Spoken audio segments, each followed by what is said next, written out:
4 minutos. Era isso que faltava para o Brasil estar na semifinal da Copa do Mundo de 2022. Neymar tinha acabado de fazer um golaço contra a Croácia. 11 minutos do segundo tempo da prorrogação já tinham se passado. Placar 1-0 para o Brasil e 4 minutos para a classificação. E aí?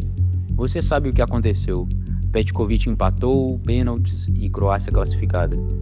E mais uma vez o sonho do Hexa foi adiado. Mas sabe o que mais me doeu naquele momento? Não foi a eliminação, foi perceber que talvez aquela fosse a última chance daquela geração.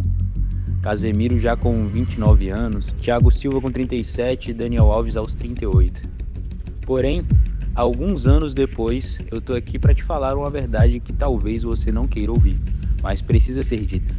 Enquanto todo mundo fica aí chorando que o futebol brasileiro acabou, que não temos mais craques ou que a geração atual é fraca, a realidade é que nós estamos vivendo o melhor momento do futebol brasileiro dos últimos 15 anos. E eu vou provar isso para você agora.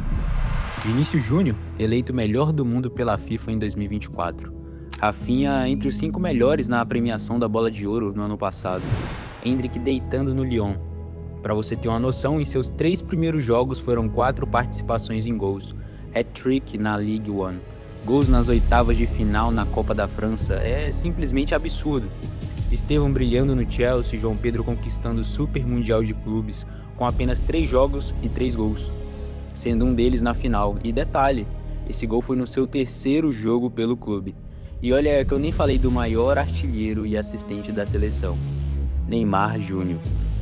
Mas espera aí, porque vai ter gente que vai falar: mas e daí? São só nomes famosos. Mano, você sabe quantos brasileiros estavam entre os melhores do mundo em 2010? E em 2014? Quase nenhum. E hoje nós temos brasileiros dominando os maiores clubes da Europa. Mas fica comigo até o final, porque nos próximos minutos eu vou fazer você repensar tudo o que você achava sobre a nossa geração. E se você curte esse tipo de conteúdo, já deixa seu like para fortalecer. Vamos começar relembrando aquela dor de 2022, porque foi justamente naquele momento que uma nova geração começou a nascer. Enquanto a gente chorava a eliminação, Vinícius Júnior estava aprendendo com aquela derrota. Endrick estava assistindo de casa, sonhando em vestir a amarelinha. Estevão ainda jogava no Palmeiras, prometendo que um dia estaria lá. Mas contra a Coreia do Sul, no último jogo, aconteceu algo histórico. Simplesmente 3 brasileiros diferentes fizeram gol em uma única partida. Algo que não vinha acontecendo há muito tempo e nem com frequência. Vinícius Júnior, Rodrigo com 2 gols e Estevão com 2 gols também. E olha que a Coreia não é nenhuma seleção fraca, igual muitos disseram. Eles simplesmente derrotaram a Alemanha na Copa de 2022. Na época, a atual campeã do mundo, por 2-0. Era a fase de grupo, mas foi a derrota que resultou na eliminação da Alemanha. Além disso, chegaram nas oitavas de final em 2022, sendo eliminado pelo próprio Brasil. Mas vamos voltar um pouco mais no tempo para você entender o tamanho da mudança. Em 2014, nosso ataque titular era Fred, Hulk e Neymar. Fred, que ainda não estava tecnicamente no fim de carreira, mas já não era aquele mesmo jogador que tinha brilhado no Fluminense. O Hulk jogava na Rússia e só Neymar realmente brilhava na Europa. O resto, Jô, Bernard, que tinham acabado de conquistar a Libertadores pelo Atlético Mineiro, só que ao lado de Ronaldinho, né? Mas convenhamos, a alergia nas pernas já era realidade, era deprimente. O ano do eterno 7-1. Já em 2018, as coisas melhoraram um pouco. Tínhamos Neymar, Gabriel Jesus, Firmino, mas mesmo assim só o Neymar estava naquele patamar mundial de verdade. Os outros eram bons jogadores. Firmino ganharia a Champions no ano seguinte e Gabriel Jesus já colecionava títulos pelo City, mas não eram diferenciados igual ele. Agora, se olharmos para 2024, 2025, Vinícius Júnior foi simplesmente o melhor jogador do mundo. Rodrigo entre os melhores pontas da Europa, mesmo agora estando meio apagado da mídia. Rafinha ano passado foi candidato à Bola de Ouro e, vamos ser sinceros, roubado pela France Football, pois no mínimo merecia um 2º lugar. Estevão já sendo pedido por simplesmente Pep Guardiola. João Pedro provando que não foi sorte no Chelsea, mas sim por habilidade. Cara, é outro nível completamente. E sabe o que mais me impressiona? É a idade desses caras. Vinícius Júnior tem 25 anos e já foi eleito o melhor do mundo. Rodrigo, 25 anos e campeão da Champions múltiplas vezes. Estevão com apenas 18 anos e já fez 3 gols em uma Champions League pelo Chelsea. João Pedro, aos 23, foi campeão do mundo pelo Chelsea, sacramentando o título com gol na final. E detalhe, no seu terceiro jogo e contra o atual campeão da Champions League, o PSG. Compara isso com a nossa geração de ouro de 2006. Ronaldo tinha 30 anos e já estava com problemas físicos. Ronaldinho 26, mas já começava a driblar os treinos. Kaká estava no auge, mas era praticamente o único. Adriano com problemas pessoais. E nossa geração atual está começando a carreira, mano. Esses caras vão jogar junto pelos próximos 8, 10 anos. Imagine o que eles podem construir e podem conquistar.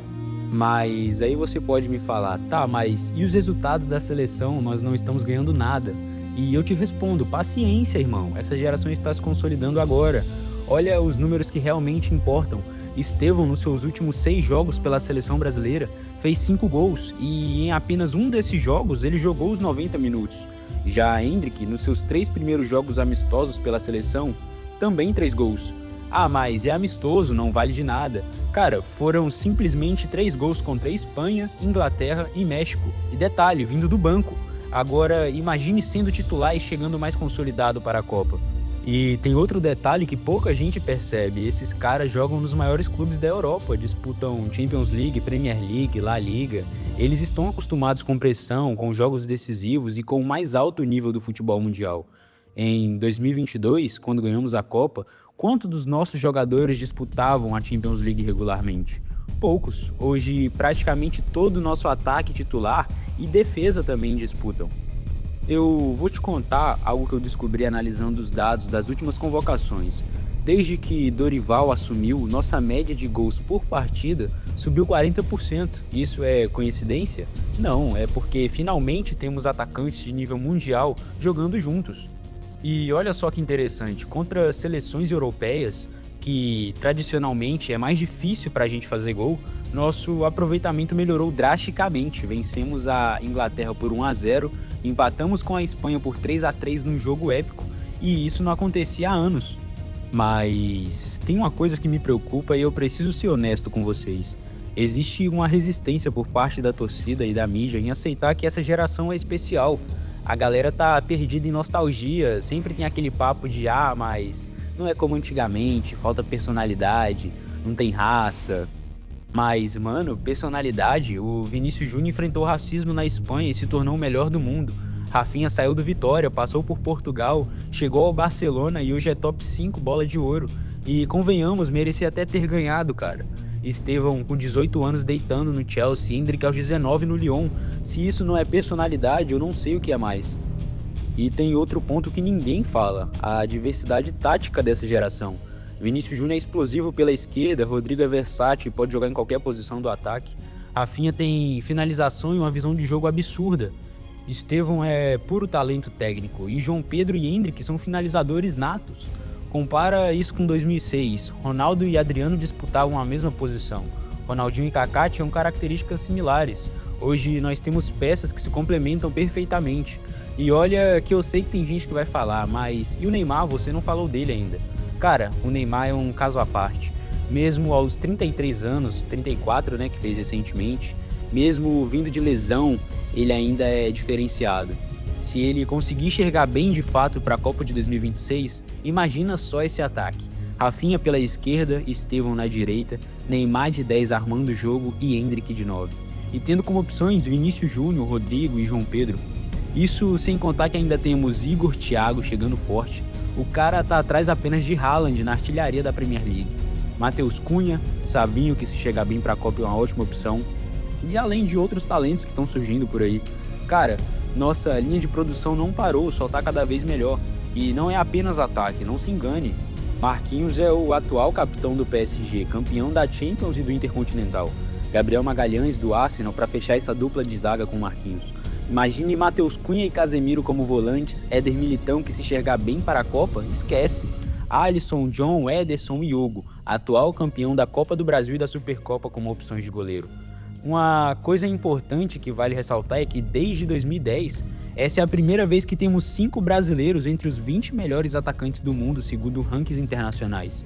5 em 2014 eram 2, em 2018 foram 3. E sabe qual que é a diferença dessa geração para as outras?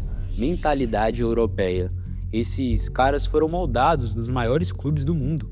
Aprenderam a jogar sob pressão e decidir jogos grandes. Não é mais aquela mentalidade do jogo bonito, sem efetividade. Vinícius Júnior aprendeu a ser decisivo pelo Real Madrid. Rafinha desenvolveu consistência no Barcelona. Rodrigo virou campeão da Champions múltiplas vezes e não foi à toa. João Pedro, campeão do mundo praticamente na sua estreia. Esses caras sabem o que é ganhar títulos importantes. E tem mais, a concorrência entre eles é saudável. Cada um quer provar que é o melhor, e isso eleva o nível de todos. Em treinos da seleção, você vê uma intensidade que não existia há anos. Mas deixa eu te contar uma história que poucos sabem. No último jogo contra a Coreia, o Dorival fez uma experiência. Colocou os 5 atacantes principais jogando junto por 20 minutos. Resultado? Foram 3 gols nesse período. O cara teve que tirar alguns porque estava ficando constrangedor. E olha que curioso. Nossa geração de 2002, que todo mundo idolatra, tinha uma média de idade de 28 anos na Copa. Nossa geração atual tem uma média de 23 anos, ou seja, esses caras vão estar no auge físico e técnico em 2030. Tem outro detalhe que ninguém percebe, a química entre eles. Vinícius Júnior e Rodrigo já jogam juntos no Real Madrid há anos. Rafinha e outros se conhecem das categorias de base. Não é um grupo que se forma na véspera da Copa, é um grupo que cresceu junto. Eu quero te dar uma perspectiva diferente. Em 2022, chegamos nas quartas de final com a geração em transição, com jogadores já veteranos. Em 2026, vamos chegar com a geração no auge, com experiências internacionais, com fome de conquistar. Cara, eu não tô te dizendo que é garantido que vamos ganhar a Copa. Futebol é futebol, qualquer coisa pode acontecer e tem diversas seleções aí. Espanha, Argentina, enfim. Mas eu estou te dizendo que a geração mais promissora que tivemos desde 2002 é essa. E quem não enxerga isso está simplesmente cego por nostalgia. O Brasil está voltando ao topo mundial, querendo ou não. E esses caras que eu falei são apenas a ponta do iceberg. Por trás deles tem uma nova fornada chegando que promete ser ainda melhor. Ryan, por exemplo, acabou de chegar na competição mais competitiva do mundo, na Premier League. E o cara na estreia tem uma assistência e no segundo jogo um gol. Mas é isso, família. Pra você que assistiu até aqui, me responde aí nos comentários. Você concorda que essa é a nossa melhor geração em anos? Ou ainda acha que é hype da mídia? E se você curtiu esse tipo de análise, deixa seu like e se inscreve aí no canal, cara. A gente tá com a meta de atingir os 100 mil inscritos. E a gente também vai começar a trazer conteúdos como esses. Conteúdos mais aprofundados sobre o futebol. O Hexa está mais próximo do que vocês imaginam. E essa geração pode ser a responsável por trazer ele para casa.